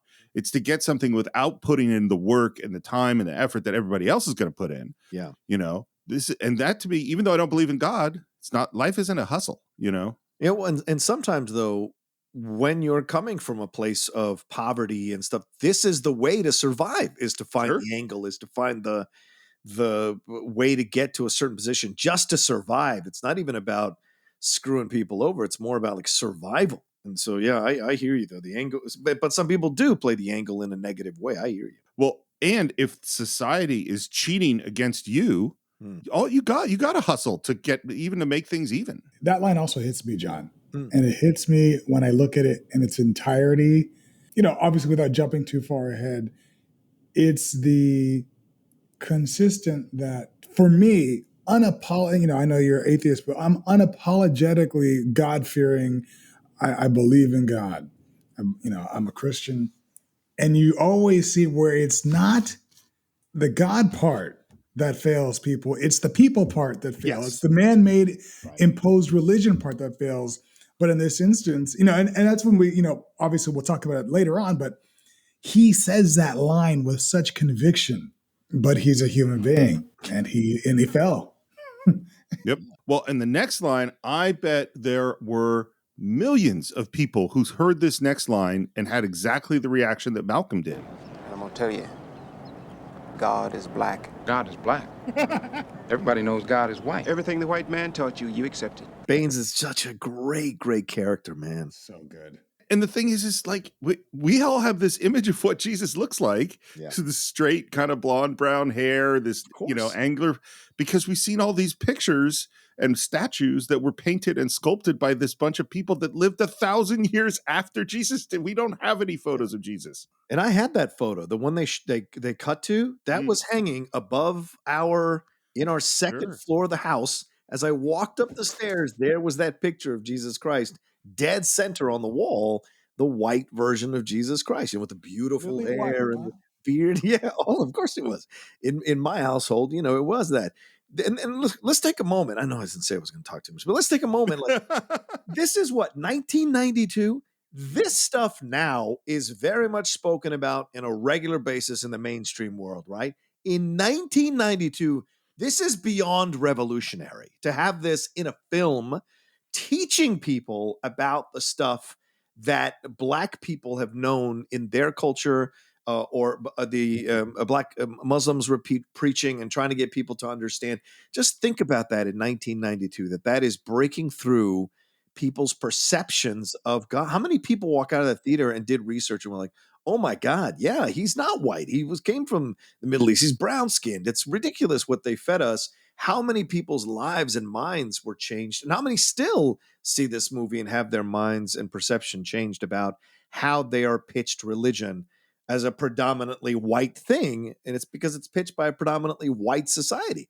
All the apostles are white, Jesus is white, all those things. And the truth is, that's not how it was. And in fact, some of the refugees and the immigrants that you're kicking out of this country or being mad or coming out of this country, they're what Jesus Christ and the apostles look like. And so those are those things you just kind of have to like really consume in your mind. He wasn't blonde hair and blue-eyed hanging out at the fucking club at Harvard. Jesus is a whole other thing. So, and you know what? There's nothing wrong with blonde hair, blue eyes, white people. White people are great. No, of course. I love white people. I do. Steve, Thanks, I love Andre. You. Thank you. I love you, man. I do. Me too. But I will say, to John's point, as great as white people are, especially to Mary, that this movie, it did prompt me, because I was younger. Right. I'm younger than you guys. It prompted me to look and like, wait a second. The people from this region had a flat nose, had skin the color copper, had coarse hair. This isn't Chad from the skate park. Right. Well, and the thing too is like two things to say. One's kind of silly, but it's like, if you look at it's the same is true. If you look at all those films about ancient Rome and gladiators or the ancient Greeks, it's like, well, I've seen what people from Greece look like, and I've seen what Italians look like, and they don't look like Anthony Hopkins. You know what I mean? Like that's one thing. The other one, this just always cracks me up, is when someone sees a face in a thing and they go, that's the face of the Virgin Mary. And it's like, you don't know what the Virgin Mary looked like? That could be the Virgin Mary's Aunt Matilda. Like, it's just, you're seeing a face. There's a million people. In my pancakes. I saw it in my pancakes. But so I think we've made pretty clear that Baines is on to something with this God is not white thing. Did you ever look up the word black in a dictionary? For what? Did you ever study anything that wasn't part of some con? What the hell for, man? And this moment is another that was a revelation, And by the way, this is just Noah Webster's dictionary. Spike Lee he didn't set this up. This is what it said. And it's a particular edition of the dictionary. We have this moment. It starts with Baines reading the definition of black. Black, destitute of light, devoid of color, hence utterly dismal or gloomy, as the future looked black. Foul, sullen, hostile, forbidding, as a black day. Foully or outrageously wicked, as black cruelty. Can I just say there's two things I want to say here about this. I want to say that it is so true that black was always growing up depicted as this terrible thing. Yeah. Even thematically in films, the black hat is the cowboy. The black cat is bad luck. I remember asking my dad, why is a black cat bad luck? Why? What did the black cat do? He said, it's just superstition. But it's curious to me that these little things, and I don't think it's like, here's this big plan to make everything black bad so that everyone thinks black is bad. I think people are just idiots. And I think they just really believed that everything black was bad at some point. And like, I'm just shocked how it was uncontested for so long. Yeah, well, and look, what does black symbolize as well? Black is darkness. Black is fear. Black is something I don't understand. Black is something I can't see. I don't have my senses when I'm enveloped in black. There's so much about black that people fear, and subconsciously on like multiple levels all the way down, there's a lot of fear when it comes to the idea of black, or we're trained to be afraid. I mean, almost all horror, right? The jump scares are in black coming out of the darkness.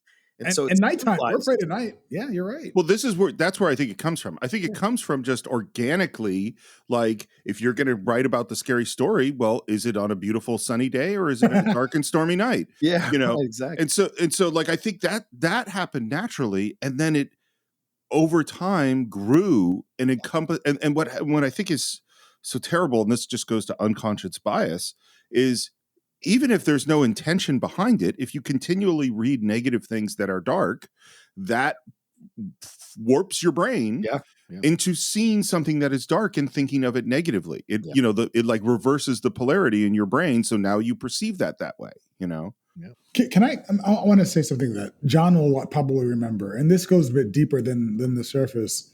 There was a time where when these movies were coming out and like it was resurging at Florida State, there was a time where I dyed my hair platinum blonde and wore blue contacts. I remember that. Yep. And at first it was, George Judy, the director at the time, he thought it'd be really cool for Hamlet. We're doing a Versace version of Hamlet. But the response I got, I kept it. And I remember thinking that when I took them out, I take my contacts out, and my girlfriend at the time, she said to me, I really just love your dark eyes. And I was like, really? But they're brown and I dyed my hair blonde, platinum, dyed my facial hair platinum, and to be what I thought was the better look, the better fit. And it wasn't until and this is how long it took me.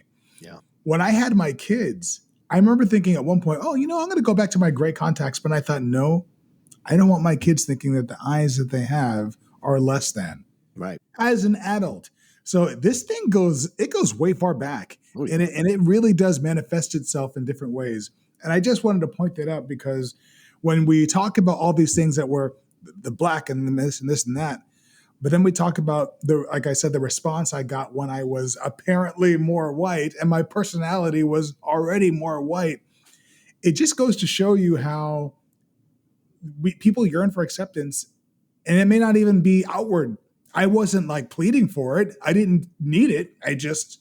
Something I did. And I'd be curious, John, what you saw back then, if you even remember. Oh God, no. I mean, it's college, so you're going to experiment. You're going to try things, and so but the blue contacts. I remember that we as friends had conversations about it at times about you with the blue contacts, because we were like, why is he doing this? Because it was a thing. You weren't the only one. A lot of women were doing it. A lot of people were doing it. It was the rage at the time, having the different color contacts. And I certainly considered it because those piercing blue eyes can get you a little more attention than regular color eyes. They just do.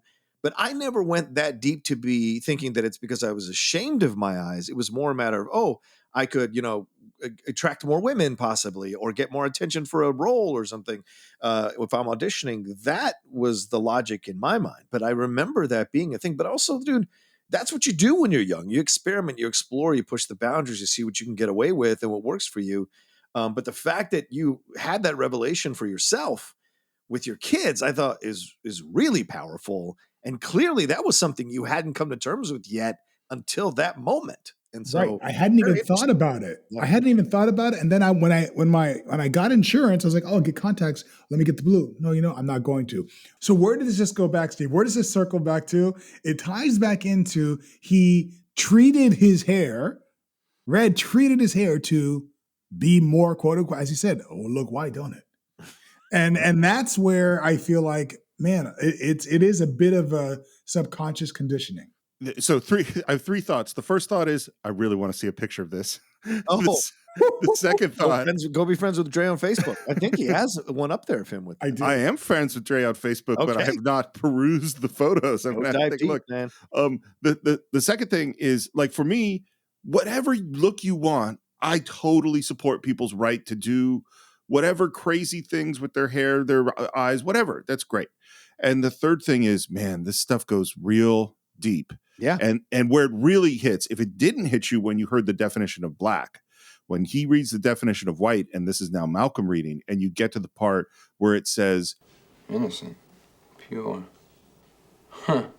There's something without evil intent, harmless, honest, square dealing, and honorable. Wait a minute, but this was written by white folks, though, right? I mean, this is white folks' book.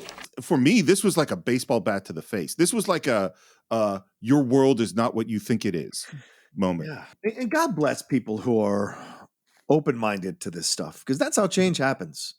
It's not about making you feel terrible. It's about educating you about this, and not even educating from a place that you're ignorant in a negative way. It's educating you in a place of like, look, here's a perception or a point of view or perspective you might not have known. Here's some facts for you to consider, right? And I think that's what people misunderstand about a lot of Spike's movies. He's putting shit on the table. It's up to you to take it off the table, go home with it, and think about it. He's not making you do it. It's up to you. And I think this is what you're talking about, Steve, right now. I think it's very important, very powerful, because nothing changes in our world without white people getting involved in the change. That's the honest truth, because it's a majority white world, and especially in this country. So enough white people have to be open-minded to see these things, understand these things, and then take the steps to change. And I don't think there's anything wrong with that, you know. And I think there's a huge difference, and this is what's always hard to separate, is the difference between accurate observations and accurate conclusions. Yes. Because this observation, you can't argue with this. This is what it says in the fucking dictionary. Yeah, exactly. You know what I mean? That a white person wrote. A dictionary that a white person wrote. So what we reading this one for? Because the truth is lying there. If you read behind the words, you got to take everything the white man says and use it against him. That is the conclusion. That is where he takes the information. And this is where I think some people watching the movie, that's it for them. Like, whoa, what are you talking about? I can't deal with that. As opposed to going, I could see where you could get from those definitions of black and white to the conclusion that Baines is making. Yeah. And then he says, you're going to read the whole book. And he suggests you read the dictionary from A to Z. This actually was Malcolm's idea. Oh, wow. Yeah. He came up with it. In fact, this whole course of study, it sounds like he read just obsessively when he was in prison. Mm-hmm. It was really all what he was interested in. It wasn't someone guiding him. If you take one step toward Allah, he will take 2 steps toward you. And me, the atheist, burst into tears. Wow. Yeah, that's so moving to me. And we see he's in his cell, he's reading, and then we're out on the yard again, and everyone's celebrating because Jackie Robinson was brought into the majors. And Malcolm Little, this is really true, was a huge Jackie Robinson fan. Mm-hmm. So this was a big deal for him. And Baines really knows how to rain on a parade, you know? Knowledge can do that, yeah. It's true. It's true. They let us sing and dance and smile. And then they let one so-called Negro into the majors. That doesn't cancel out the greatest crime in history. When that grafted, blue-eyed devil locked us in chains, 100 million of us broke up our families, tortured us, cut us off from our language, our religion, our history. Again, I cannot argue with it. I don't think all white people are devils, but that is what was done. And the camera is tracking along these black faces. I love it.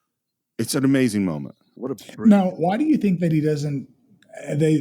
The culpability of the tribal chiefs in Africa that were black that sold their people.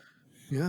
That gets skipped over. And I wonder how he would, if the reading was in depth at that time for Red, how he would have dealt with that. Because that's a big piece. Well, Dre, what happens later in the movie? Baines essentially sells Malcolm out to the Nation of Islam. So wow. Right? Wow. I mean, that's basically it. Yes. It's basically it. Wow. I didn't even think about that. Of course. He took them in and then he sold them out. And that's, you're absolutely right to bring that up. So that's something that's a part of I think people move past that because they go, well, they wouldn't have sold them if people didn't want to buy them. And the idea that Africa is just a whole nother, I mean, I don't think any of us are educated enough on Africa to go bone deep on why stuff like that happened or does happen, because we've seen so many genocides on that continent that you're just like, man, I don't know how they view life, because so many people are just killed in the most horrific ways on that continent. It's just crazy. So, yeah. But I think that's Baines essentially, sells them out. I really want to hear, because John, I know you had a reaction to that shot going across the faces. So I want to get back to that. But I think, to me, one of the lessons of this movie is that people are actually people, that we're all basically the same and capable of goodness and evil and betrayal and all that shit. And because I think humans want to divide things into these groups and go, these are black people, these are white, blonde hair, blue-eyed devils, and they do these things, as opposed to going, no, there were people we met with Malcolm growing up on the streets that weren't that nice. Yeah. That were doing a lot of bad shit. And that we're going to see the Nation of Islam. They do these amazing things and they do some bad shit. And that we're all like that, But John, this shot of going across these faces. I think it's a beautiful shot. When I saw it, obviously in my early 20s, the shot of the different kind of black men that he was showing you in that shot, he was telling you, look, this moment is great. Jackie Robinson, all of this is fantastic. But look at how many of these other men society is systemically destroyed. How many of these other men, there's almost a sadness through the panning of the shots and trying to make you feel how many of their dreams were crushed by a systemically racist society.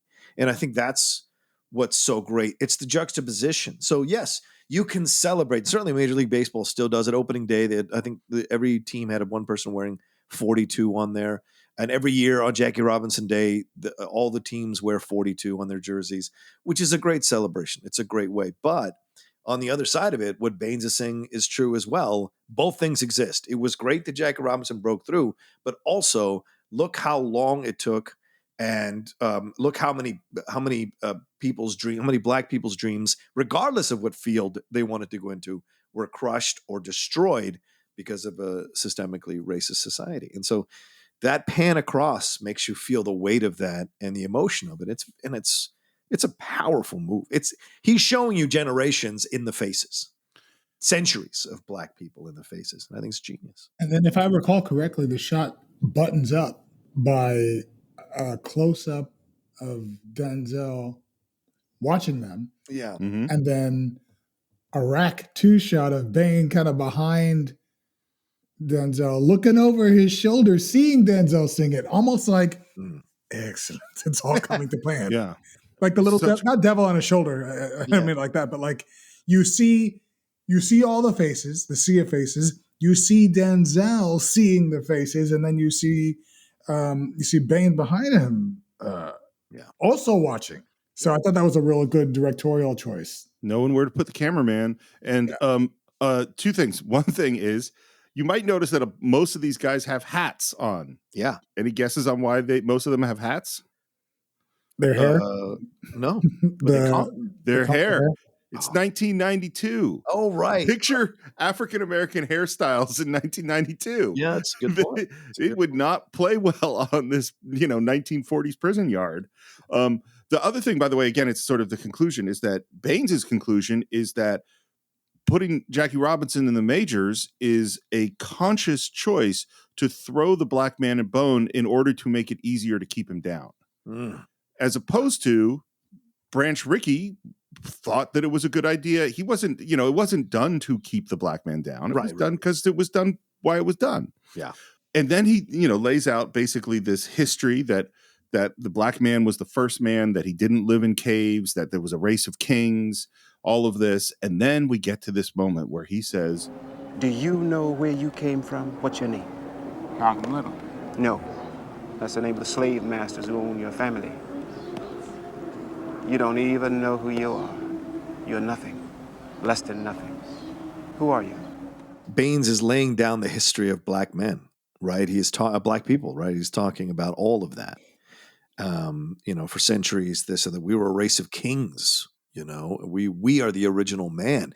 These are groundbreaking, insane concepts to put into a mainstream movie in the early 90s. I know that in the 1970s, that was the thing. And the Black Panthers and those movements there were there to bring pride back to black people. But that wasn't mainstream. This is a mainstream movie from a mainstream Warner Brothers studio espousing these concepts. It's fascinating. And there's Baines dropping this all on him and trying to make sure he understands who he is. And in essence, Malcolm stops becoming Malcolm Little, and Malcolm becomes every black man that Spike Lee is trying to talk to through Baines. Even though Baines becomes someone who turns on him, I think this whole scene where he's talking to him about who are you is Spike talking to the black audience through Baines. Who are you? Embrace your power, embrace your pride, embrace what we can be, and push back against what white society wants to turn you into, wants to vilify you as, or wants to paint you as. There's something more prideful. Do your research, do your history, understand your footprint, historical footprint in this world, and I think it's so powerful. And kudos to Warner Brothers for putting this movie out. Shit, man. Because, I mean, it wasn't like everyone was jumping up and down to tell this story. A story like this, like you said, this is pretty groundbreaking. So kudos to WB. All right, I ain't Malcolm Little. I ain't Red. I damn sure ain't Satan. That's right. So who are you? I don't know. I love the construction because you got to break the guy down to nothing before you can build him back up. We are a nation, the tribe of Shabazz, lost in this wilderness called North America. And it's like, okay, here's an identity for me. The Honorable Elijah Muhammad teaches us that the white man is a devil. I sure met some in my life. No. Elijah Muhammad does not say that some white men are devils. He teaches us that all white men are devils. And this is where it's like, to me, it's like you just read how terrible it is in this book that way black and white are written. And then the conclusion, well, that is so terrible and it was done on purpose. Therefore, the opposite must be true. And it's like, well, you've just made the same blunder, Yeah. Supremacy of any race is always a danger, right? Or it should always be rejected. But, clearly we're seeing now the rise in white supremacy in our world and across all the countries. We're in the middle of a pretty insane battle in France between Macron and Le Pen about who is going to take over that country, right as Putin and Zelensky are having their battle with Ukraine and Russia. It's insane. And far-right stuff is happening all over the world. It's because white people are being convinced that people of color are coming to take everything they have, and they're convinced that they know how to run the world better, and they are the supreme race at a base level. And enough white people, are being convinced of this that they're dialing into this rhetoric and conceding to this rhetoric. And I think it's leading to some, horrible consequences down the road. Well, that's anytime you're in this narrative of I am the victim of this other group who is a unified whole consciously trying to destroy me. Yeah. Well, we're going to get into some fucked up shit. And it's not that there isn't tons of truth that might lead you to believe that thing. Yeah. Malcolm certainly has plenty of reasons to think of white people as devils. Yeah. His whole life is evidence that was true. The sequence of all the white men that he flashes through, it confirms to him that, maybe he's right. It's so funny though. That was what, seven people. So to make a life-altering decision about all of the white people based on 7. It tells you the power, though, that first of all, the desolation that people must have been mentally, like you were saying, John, what you have to do to survive, the way you have to think just to survive is it's a different mindset. But then too, the hunger to find somewhere to belong that also is empowering must have been insatiable. To take it from there to where he went, I mean, it's incredible, the human spirit and what it needs to thrive and to survive. We're in a space that's like a narrow corridor, and it is very consciously lit like a church. Beautiful. Man. Yeah. And this moment is so powerful. Again, to me, the atheist, it's so powerful. And this is him giving his oath, his putting himself over to Islam. He says, I will not touch the white man's poison, his drugs, his liquor, his swine, his women. I will not commit adultery or fornication. I will not lie, cheat, or steal. It's an amazing transformation. But then the next moment is so key. But the key to Islam is submission. And he kneels down. That is why 5 times daily we turn to Mecca to pray, to bend our knees in submission. And can Malcolm do it? No, he can't. He's not there yet. And I think that's so good, the way it's constructed in the film. This convergence, it's earned.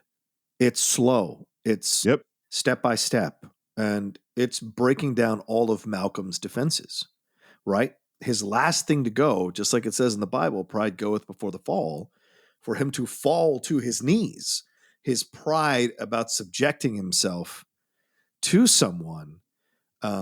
Ironically, another father figure is powerful. And so it has to be like, there has to be a moment, and the moment's coming right after this scene where he sees the vision and finally is able to, because he had to buy in fully in order to give himself. And everyone's process, no matter what your religion is, and your religion doesn't have to be God connected, it could be anything. You have to understand there is a moment where you will be asked to fall to your knees physically or figuratively in order to give yourself to this thing, in order to have the effect and the change in your life that you wanted to have.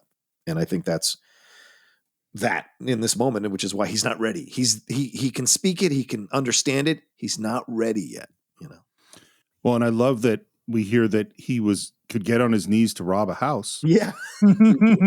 Right. Tell Allah that. You can grovel and crawl for sin, but not to save your soul. Pick the lock, Malcolm. Pick it.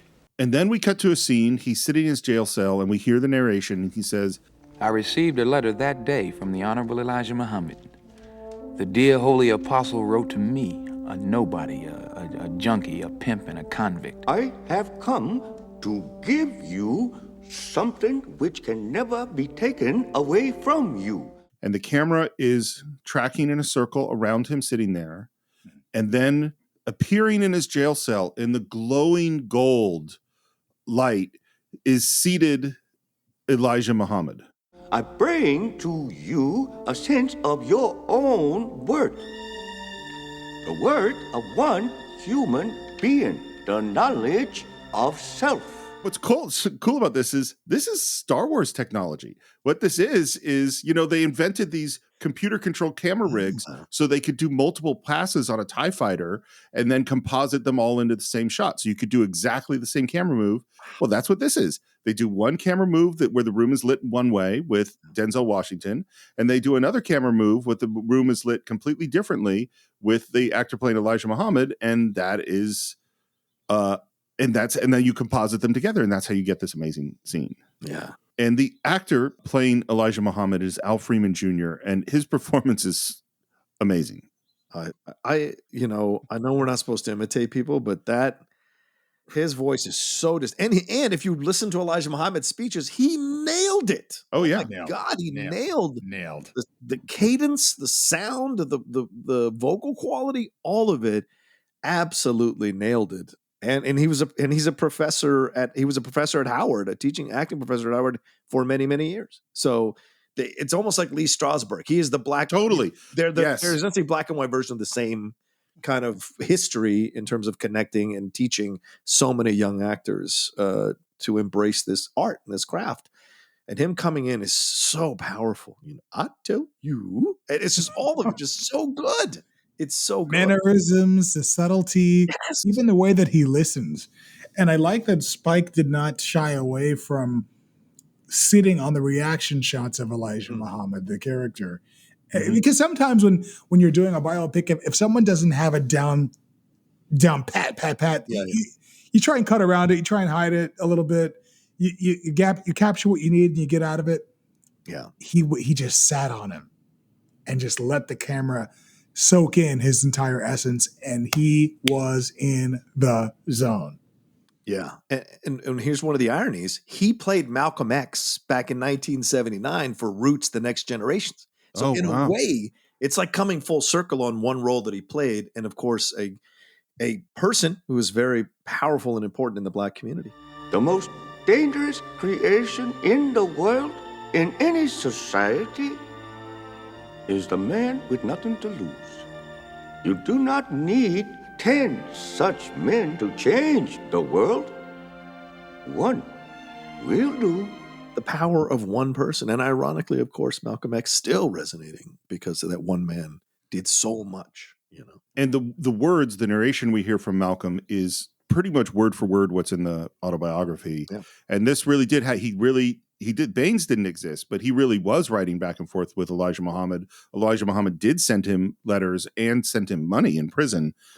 And we hear Malcolm say, We are taught that Paul, on the road to Damascus, heard the voice of Christ. He was so smitten by the truth that he fell from his horse. Now, I don't liken myself to Paul, but I do understand. You see, it happened to me. You know what else that does? Which is really just a brilliant way of, I think, writing from Spike.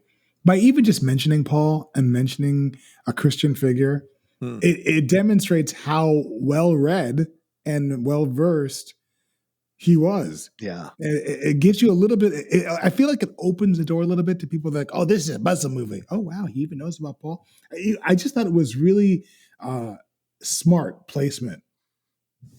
well, I mean, honestly, I wonder how many people know that the Muslim faith includes Jesus and Christianity. Yeah. Yes. You know, like it isn't just like some totally different thing. They acknowledge Jesus as a great prophet and Moses and all that, you know, it's a continuation, just as Christianity is a continuation off of Judaism.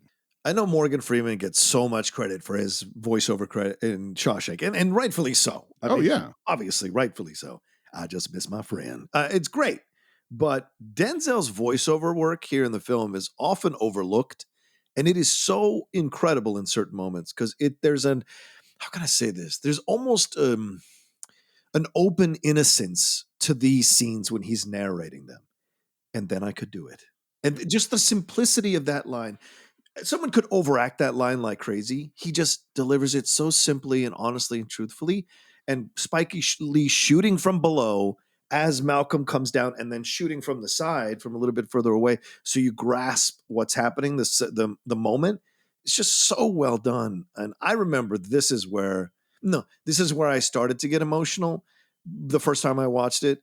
But it wasn't until later that I was full on crying in the theater, in the theater. And it's so powerful because religion to me is something that is very, very deep inside me as a Latino growing up in a Catholic house. The religion is such a foundational piece of who I am that I understand this moment. I understand this journey, you know, and I think a lot of us go on this journey in different ways at different stages of our lives. Come back and touch base with this thing when we get too far off the where we were, you know? And so I love this moment. It's such a beautiful moment. Well, and I'll say something that might sound very strange, which is that, so I've said it now many times, I'm an atheist. I do not believe that God or Allah exist, but I also don't believe that Malcolm could have changed without Allah. I think interesting. Okay. I think God was necessary to this. Yeah. If somebody came and gave him exactly the same stuff Baines gave him, showed him the dictionary, told him about the white devil, framed the world with this, told him he had to become pure, he had to become upright, all this stuff. Yeah. But it wasn't religious. I don't think it would work. Agreed. And this is the turn. This is the turn in his life. Baines, we hear, has gone home. We see Malcolm go to the barber, and he's finally symbolically going to get rid of that conch. He writes letters back to Shorty and to West Indian Archie. Needless to say, they don't become Muslims right away. Yeah. He's written to the governor. He's written to the president. All of this is true. And it's fun. Like, we're now kind of having fun again in a strange way. And doesn't he say, oh, I wrote the president. I don't know why he hasn't written back yet. Yeah. Totally. Yes. The innocence, though, at that point. Well, I actually think he's joking. I think he knows why he's not getting written back. Right. The scene with Christopher Plummer is so fun. And I love Christopher Plummer's really not wanting to call on Satan. I can see this has become a struggle between good and evil. Satan has a question. Yes, sir, Chaplain Gill. But since neither one of us are God, I don't think either one of us are in any position to say who's good and who's evil. Again, where he uses Baines to speak to black men and women, here he's using Malcolm to speak against religion and against the idea of, and the Catholic Church has been invested in promoting this idea that they are the only religion that really matters on earth. I don't care what they say. This is the truth.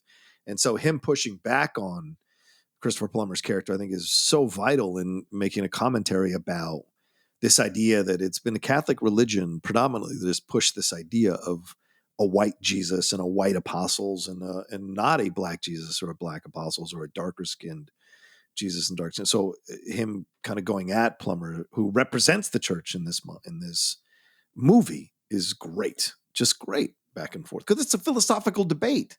Yep. And I think that's so essential. Everything needs to be questioned all the time. Everything needs to be talked about, and there's nothing wrong. You can be more educated from a debate than you can from just devouring information. Well, and again, I go to the conclusions. I love that Malcolm calls him out on this, what the apostles look like, what did Jesus look like, and that it's very clear. I mean, he's pretty much quoting chapter and verse that he has studied to do this. But I also think it's the wrong conclusions, because he says, look, neither of us is God, so I don't think either of us can say who's good and who's evil. But in fact, he is saying, because he's saying the black man is good and the white men are devils. He's falling into the same trap that he's accusing Christopher Plummer of, although he's doing it in a way that's really fun to watch. Also, the performance change here is incredible by Denzel. This scene is the beginning of this completely new character that Malcolm has become, a person that Malcolm has become. And Denzel now is Denzel in this, right? Like this whole wide-eyed innocence of, hustling and all the stuff that he's doing through the movie. This is the moment where it changed. There's a composed foundational strength to what he's doing here in the back and forth. And also, in a way, if you're looking at it subtly, this is what education means. So many communities, fight against education, fight against becoming intelligent. But intelligence is how you change things. Intelligence is how you understand things. And intelligence is how you can speak into another person's intelligence and get through to them, And so this whole different approach, I think, is so powerful in him getting Plummer to say, and he goes, amen. It's just such a brilliant button on this back and forth between them. It's great. He also, and particularly in this next scene, strangely enough, looks younger. Mm-hmm. He looks reborn, Yeah. And because the next scene is he is now at the headquarters. He's going to meet Elijah Muhammad. He's at the bottom of the stairs. And the shot of him walking up and the emotion that Denzel Washington is filled with and what he does when he is in this room with him is amazing. You know what I felt like he found here? And I was just thinking about this. I personally subscribe to the belief that the absence of, especially for young men, at times not having a father figure can be psychologically something to process that's difficult. And I think when Little lost his father, there was a big gap left. And I almost felt like at that moment when we see him in the room, it was like he had a father figure again that he just broke. Like he just completely broke. Mm-hmm. And it was like he felt full. He felt Denzel's brilliant. But to me, it felt like he was showing us he is now whole at that moment because of that gap being filled by this man. It wasn't even by the religion itself, and it wasn't by anything that particularly happened. It was just the presence and the connection between this older, wiser man. And he keeps talking about how wise he was and the wisdom and the pain.